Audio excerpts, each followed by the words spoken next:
Bentrovati a Dipinti a Voce, è la rubrica video per conoscere più da vicino le opere della collezione della Casa Museo Pietro Ghizzardi. Ci troviamo infatti alla Casa Museo Pietro Ghizzardi, che è l'abitazione in cui l'artista ha vissuto gli ultimi 10 anni della propria vita e che raccoglie oggi la maggiore collezione delle sue opere a Boretto, in provincia di Reggio Emilia.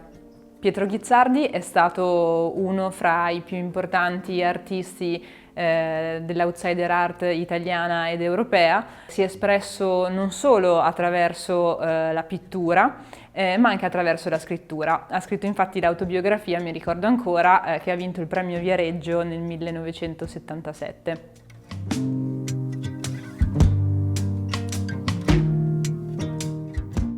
Vi racconto il quadro alle mie spalle, che si intitola Il cervo e altri animali. Questo quadro è stato dipinto nel 1983, è presente la data assieme alla firma. È peculiare almeno per due motivi. Il primo è che il formato è piuttosto grande e cosa non comune nella produzione di Pietro Ghizzardi. L'altezza del quadro supera il 1,60 m, mentre la lunghezza è oltre i 2,20 m. E in secondo luogo perché il soggetto è anch'esso singolare, non molto praticato nella produzione di Pietro Ghizzardi, ovvero è una scena nel mondo animale. Pietro Ghizzardi nella sua carriera, nel suo percorso, ha dipinto sovente animali, ma quasi sempre in una forma e in un formato che potremmo definire ritrattistico, cioè ovvero simile a quello della ritrattistica dedicata a uomini e donne, per cui è più conosciuto.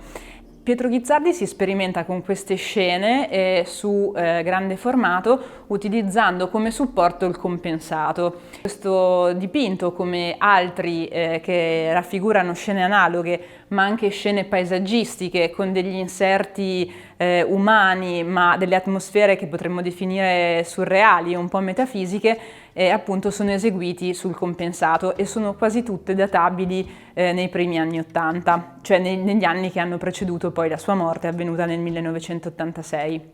In questo quadro salta subito agli occhi la grande differenza che c'è nel trattamento di questo soggetto fra Pietro Ghizzardi e un pittore suo conterraneo e quasi contemporaneo che è Antonio Ligabue. Vediamo che Pietro Ghizzardi, in qualche modo la sua indole non solo espressiva ma anche umana, in qualche modo emerge in questa figurazione. Gli animali ci sono restituiti con tratti antropomorfi, i loro sguardi ma anche le loro movenze sono lontane comunque dalla feralità selvaggia dei quadri di Ligabue e allo stesso modo sono immersi in un'atmosfera che è sospesa, sembra quasi fluttuare, come fluttuante è in qualche modo la prospettiva che caratterizza queste scene in cui vi è una sostanziale assenza di profondità.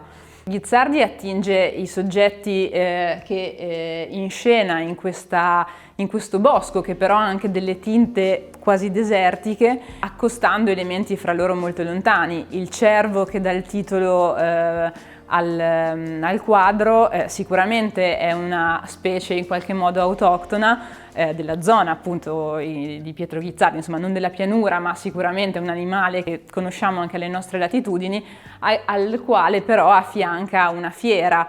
L'animale appunto dietro al cervo è probabilmente una tigre, un ghepardo, comunque un animale feroce. A costellare e quasi a modanare l'immagine vi sono varie specie di uccelli.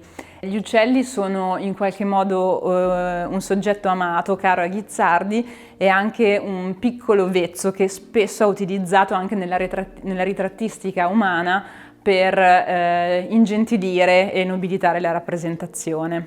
Come dicevo, i grandi formati non sono frequentissimi nella pittura ghizzardiana, però quando li ha potuti eseguire, gli animali sono spesso stati i soggetti prediletti. per i grandi spazi. Nel nostro archivio sono conservate alcune immagini della piccola galleria, ovvero la casetta studio in cui Pietro Ghizzardi ha vissuto fra gli anni 60 e 70 assieme alla madre Maria, che appunto raffigurano alcune scene di fiere dipinte direttamente sui muri esterni del cortile. Una grande scena nel regno animale è anche quella che Pietro Ghizzardi esegue in un murales che il comune di Viadana aveva commissionato a lui e a molti altri artisti naif nel 1981 e che oggi è conservato al Movie di Viadana dal 2010. Pietro Ghizzardi, per motivi contingenti, naturalmente si è potuto confrontare, forse non quanto avrebbe voluto,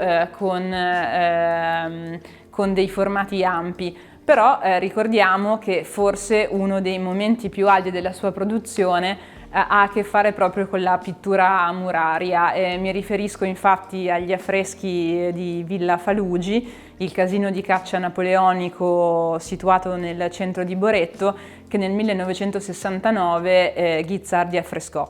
Il progetto originario, concordato con la proprietaria della villa, Fauzia Falugi, era quello di dipingere tutte le pareti di questa dimora. Ghizzardi poi non lo ultimò, realizzò soltanto una parte, ovvero il piano terreno e la tromba delle scale, e poté dispiegare su quei muri che egli riteneva nobili e aristocratici un po' tutto il palinsesto della sua produzione, e quindi trovano spazio gli uni accanto agli altri sia soggetti appunto animali ma anche scene con soggetti umani potentemente narrative, e proprio per questo, proprio per l'enigmaticità e il mistero che la suggestione che le pitture murarie di Villa Falugi portano con sé, che Cesare Zavattini definì quell'opera la Cappella Sistina della Bassa.